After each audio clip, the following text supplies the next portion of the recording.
Welcome to Mr. McGarvey YouTube channel. Doing a quick video right now. I know it's been a while since you guys seen me, but I had to get this up. I felt the urging really on me to get this posted. I found this clip, just from doing some research with friends.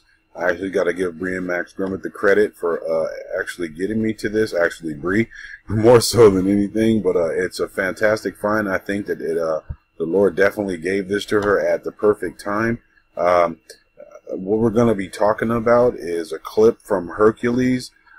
First of all, let me post this really quick. Anything that I discuss in this video is for the purposes of education, criticism only, teaching. We're not trying to do anything for profit, and that falls under the fair use doctrine. Okay, now that we've got that out of the way, Revelation, we're going to start at 9 verse 1. The fifth angel sounded, and I saw a star falling from heaven to the earth. To him was given the key to the bottomless pit, and he opened the bottomless pit, and smoke arose out of the pit like the smoke of a great furnace.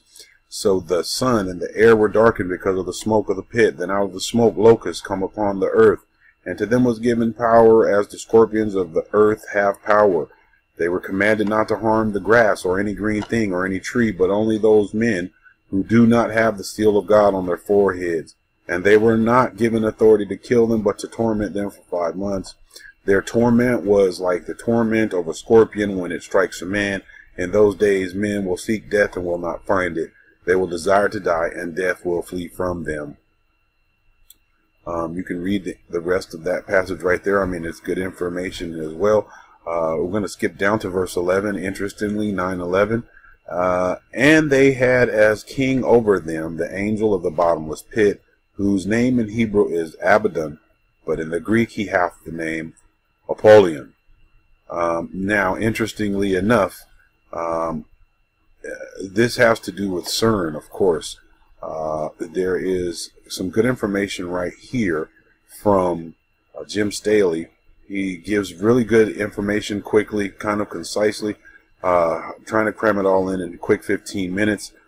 Here's some background information about what CERN actually is, and then I've got a clip of Jonathan Kleck that I would also like to run through before I show you the Hercules video. So let's jump in. Well, let's just keep going. Anybody ready to go down a rabbit hole? Okay, here we go.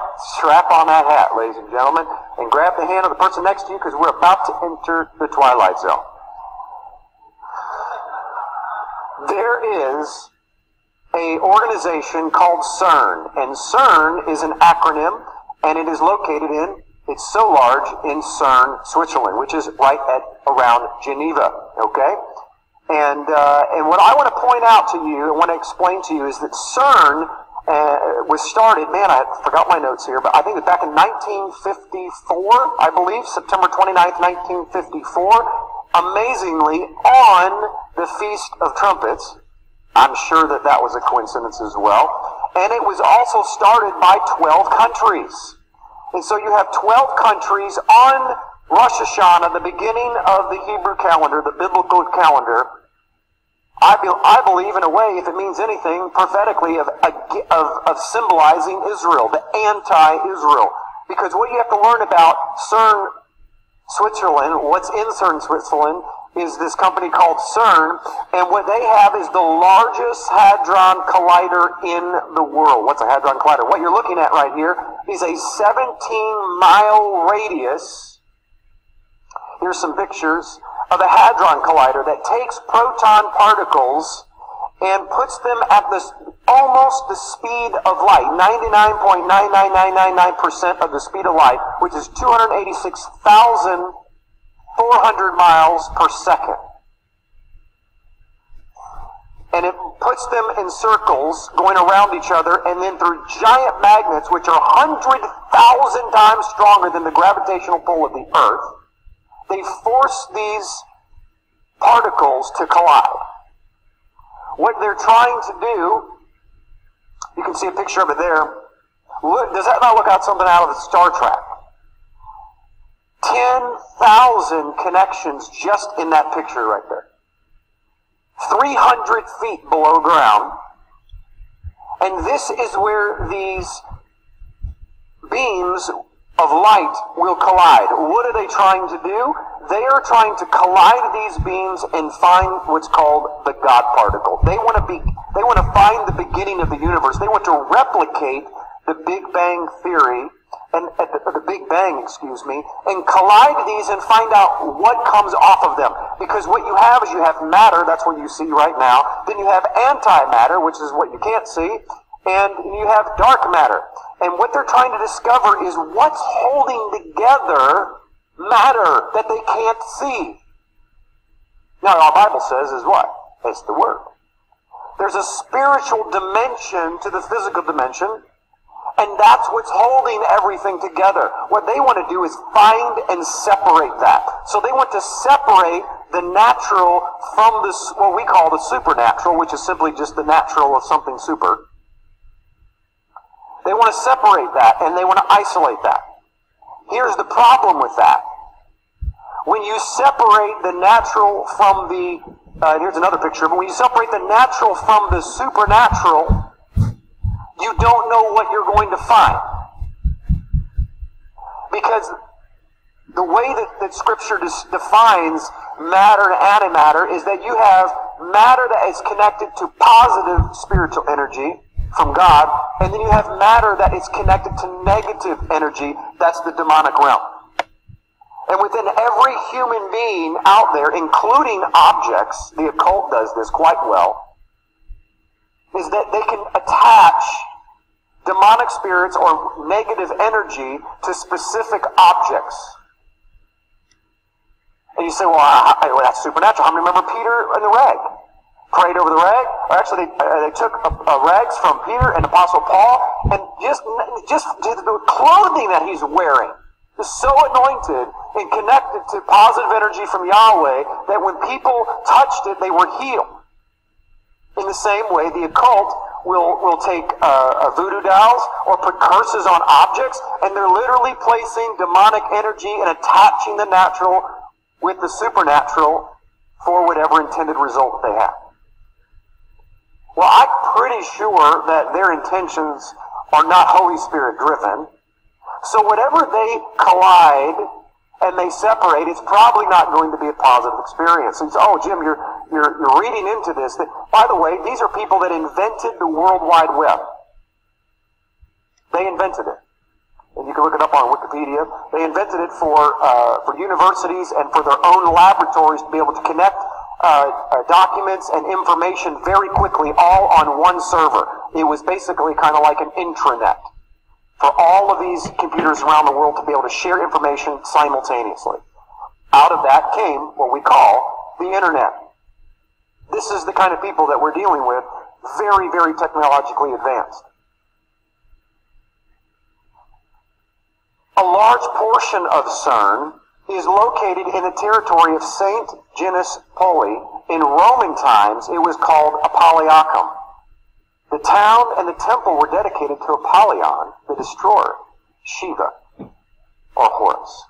The very city that CERN is sitting on is the ancient temple to the god Apollyon, which is today in the Hindu temples Shiva, which is the goddess of destruction and recreation. Destruction of what? It's the only goddess, catch this, out of the thousands of gods that are out there, it is the only one, the only deity that claims to destroy the universe for the purpose of recreating it.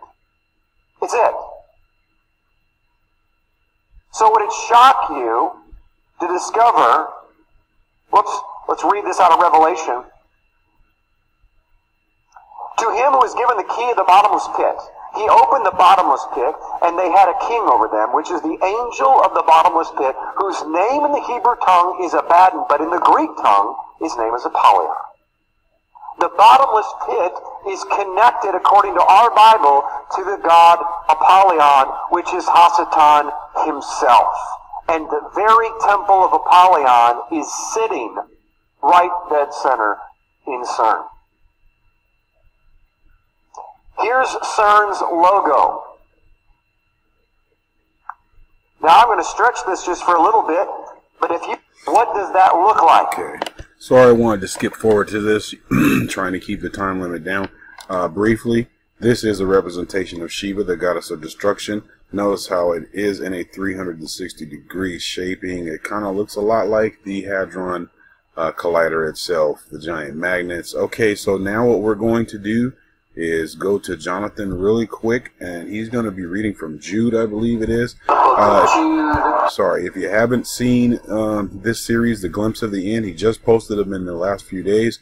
It's a fantastic watch. People, you got to be paying attention. We're not about setting dates. I know I'm not, because the Bible clearly tells us that no man knows the day nor the hour. But he does tell us to watch and pray. So that's what this is about. This is about watching and praying and expecting the Lord's coming. You know, being ready on the day, not trying to find out what date it is, but always being ready, living every day as being ready, you know? All right, so. Here we go, the book of Jude, and it's only one chapter. And it says, Jude, servant of Jesus Christ. Here we go. I will just get. And angels which kept not their first estate, but left their own habitation, he hath reserved in everlasting chains under darkness unto the judgment of the great day. Even as Sodom and Gomorrah and the cities about them in like manner, giving themselves over to fornication. There's another clue and proof in the Bible that Satan and the fallen angels, you know, fornicated with humans. Giving themselves over to fornication and going after strange flesh are set forth as an example, suffering the vengeance of eternal fire. By the way, guys, I can't tell you all the stories that go with all this, the supernatural confirmations, but I can attest. Anyone that comes to the radio can attest. We're going to give you a link of people that have testimony so you can go look to. Behold, the Lord maketh the earth empty and maketh it waste, and turneth it upside down. Okay, so as you read about this, it says the earth is defiled and the inhabitants, because they have transgressed the laws, changed the ordinance, broken the everlasting covenant. Therefore hath the curse devoured the earth. Okay. Are you lost track of I know. You know. So, here's the deal. Zeus, Mr. High and Mighty, Mr. Hey, you, get off of my cloud. Now he has a... by a big breath. We know! I know. I got it. I got the concept. So, let me just ask, is this kid gonna mess up my hostile takeover bid or what? What do you think? Oh, no, Hugo. We're not supposed to reveal the future. Oh, wait, I'm sorry. Time out. Can I ask you a question, by the way? Did you cut your hair? You look fabulous. You look like a fate worse than death. Oh, gross!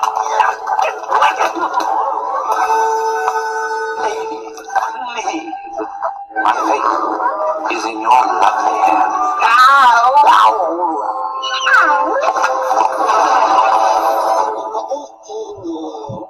Precisely. The planets will align. They're so nice. The time to act will be at hand. Unleash the Titans, you monstrous band.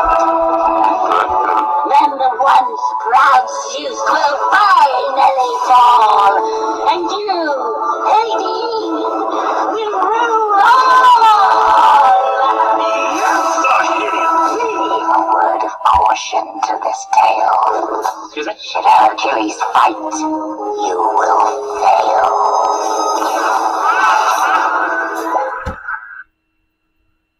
So yeah, we find it interesting that this clip says 18 years precisely, right? Well, if you look up the date of the release of Hercules, it was 1997. I believe it was in June sometime. But just interesting to find that it says 18 years. You add 18 to 1997, you come up with 2015.